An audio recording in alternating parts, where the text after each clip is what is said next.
Je regarde l'objectif, hein, c'est ça? Je veux pas être prétentieuse, mais je nage comme une sirène. C'est plutôt assez drôle finalement.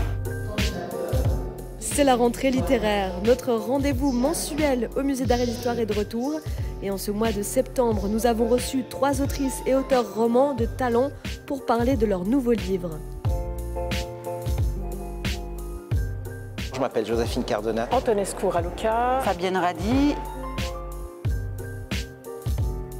Quel est votre lien personnel au musée d'art et d'histoire? C'est un musée que j'ai pas mal fréquenté quand mes enfants étaient petits. À l'époque, il y avait encore la momie égyptienne. Et l'autre lien avec le musée, c'est que j'ai mon atelier dans l'ancienne école des Beaux-Arts, où il y aura bientôt l'extension du musée.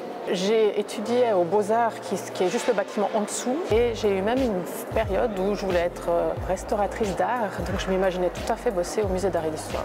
Le monde est fatigué. C'est l'histoire de Ève, qui est une sirène professionnelle, mais derrière ce monde de paillettes se cache une femme qui a un grand secret. Cela me permet de faire aussi une critique du monde. Les 3 cœurs du poulpe.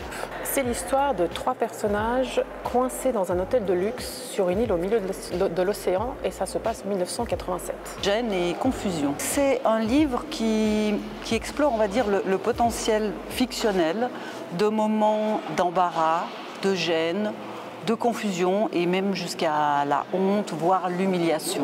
Votre cauchemar de la rentrée littéraire, c'est une table de dédicace vide ou un journaliste qui n'a pas lu votre livre, le journaliste qui n'a pas lu le livre, parce qu'on ne peut pas avoir une bonne discussion. Ah, une table de dédicace vide. J'ai été confrontée dernièrement à ces 2 situations. C'est même pas embarrassant, c'est plutôt assez drôle finalement. Si vous pouviez accrocher une seule phrase de votre livre au mur d'un musée, laquelle choisiriez-vous ? Pourquoi ne pas éternuer? Et ce n'est pas une phrase de moi, mais comme moi, dans mon écriture, j'emprunte beaucoup les paroles des autres. C'est une phrase de Marcel Duchamp. C'est Vicky, donc le personnage principal, qui l'a dit. Apprendre est plus facile que désapprendre. Les rêves sont la cage du néant. Le monde est fatigué, mais qu'est-ce qui vous fatigue le plus? C'est l'utilisation d'espèces de langage de développement de soi, style ah là j'ai essayé de sortir de ma zone de confort. Le conformisme des idées, des comportements. Bon, les cons. La bêtise crasse et méchante, donc les cons. Quel était le moment le plus gênant de votre vie d'écrivain? C'était avec mon tout premier roman. J'avais été dans une librairie et je n'ai vendu aucun livre. Il y a une dizaine d'années où quelqu'un dans la rue m'a arrêté en disant « Formidable, votre dernier livre, La rentrée des classes », qui était le livre en fait, qui venait de sortir de Laurence Boissier. Et je ne lui ai pas dit, je lui ai dit merci. Première rencontre pour mon premier livre, c'était au Livre sur les quais.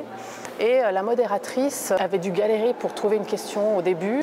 Donc, Raluca Antonescu, parlez-moi de la place de Dieu dans votre livre. À savoir que je ne mentionne pas Dieu dans mon livre du tout. Donc ça, c'était très, très, très gênant. Notre prochaine rencontre, c'est le 12 octobre avec Metin Arditi. Nous parlerons ensemble d'amour et de Venise dans le cadre de l'exposition Casanova au MH.